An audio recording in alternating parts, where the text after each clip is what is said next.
Paano i-set up ang Insta360 X4? I-on ng power button sa pamamagitan ng pag-long press. Pili kayo ng language na gusto nyo. Kunin ng phone. Pumunta sa Play Store. Install ang Insta360 app.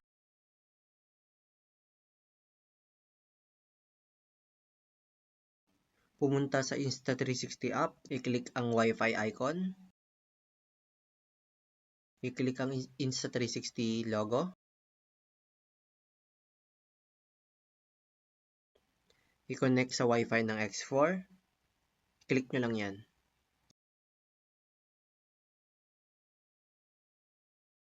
Activate. Ayan, hintayin nyo lang. Confirm.